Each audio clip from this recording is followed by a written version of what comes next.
सिद्धांत, ही लोखंडाचं आहे ती पलीकडचं काय रे? हा. त्याला रॅक्टर म्हणतात. हम्म. ते काय असतं, पक्षी जेव्हा मोठा होतो आणि पूर्ण शेडमध्ये जेव्हा घुस जाते हम्म. अशी, किंवा जास्त पावसाळ्याच्या दिवसात काय होतं, मॉइश्चर पकडतं तूस, खालची तूस असते त्यांच्या विष्ठेमध्ये. हम्म. तर हे काय करतं, हे आपण नुसतं असं नॉर्मली फिरवलं हम्म. की ती तूस वर खाली होती आणि त्यातला नेमोनिया वायू तयार झालेला असतो, गॅस, हम्म. तो बाहेर टाकायचं काम. म्हणजे तूस हलवण्यास मदत होती आणि अमोनिया गॅस बाहेर जाण्यास मदत होती. रॅकर साधा सिंपल रॅकर आहे. काय एवढं रॅकर बऱ्याच प्रकारचे असतात, पण आपल्या इकडे अशा प्रकार झाले. काही काही ठिकाणी अशा लाकडाच्या बी असतात. हा आपला आपण नॉर्मल केलेला आहे, पण ह्यानं पण होतं व्यवस्थित सगळं, काय एवढा विषय राहतो. आणि हा रॅकर असणं कंपल्सरीच आहे. प्रत्येक पोल्ट्रीवाल्यांना असणं पाहिजे, असणं गरजेचं असतं. काय होतं, निमोनिया गॅस हा पक्ष्यांसाठी धोकादायक असतोच. फक्त सिंपल काय 15 ते 20 मिनिटाचंच काम असतं. फक्त असं तूच हलवलं. तुमचं पडदं हे आत्ता वर आहे, ते आत्ता साफसफाई चालल्यामुळे पडदं वर केलेली.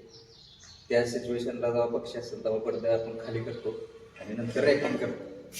रॅकिंग केल्यानंतर मग काय होतं, निमोनिया वायू सगळा बाहेर जातो आणि पोल्ट्रीचा वास पण कमी येतो. पक्षी पण हेल्दी राहण्यास मदत होती त्याने, जरा रोगराई पण कमी होती पक्षी. हे सगळ्या रस्त्या अडकवायला चाललेली आहे. हा. त्या रस्त्या अडकवल्यानंतर ही जी भांडे आहेत, हे पाण्याचं भांड आहे, हा. हे खाद्याचं भांड आहे. हा. तरी ब्याज गेल्यानंतर आता हे खराब आहे, हम्म.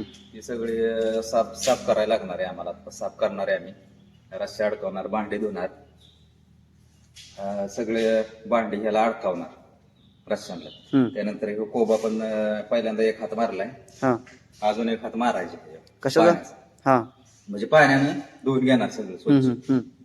मग त्यानंतर मग कोब्याचा एक हात मारल्यानंतर अजून एक दिवस वाळू द्यायचा कोबा, आणि त्यानंतर एक खडी चुना असतो, खडी चुना मारावं लागतो. म्हणजे निर्जंतुक होतं त्यानं सगळं. जे अशा खाची वगैरे असतात, अशा बाबा जे खाची वगैरे आहे त्यात पण चुना जाऊन बसतो. त्यात बॅक्टेरिया असतात, ते पण मारण्यास मदत होती, बॅक्टेरिया कमी होण्यास मदत होते. त्यासाठी दगडी चुना मारावा लागतो प्रत्येक वेळेस गेल्यानंतर. त्यानंतर तूस हातरून घ्यायची.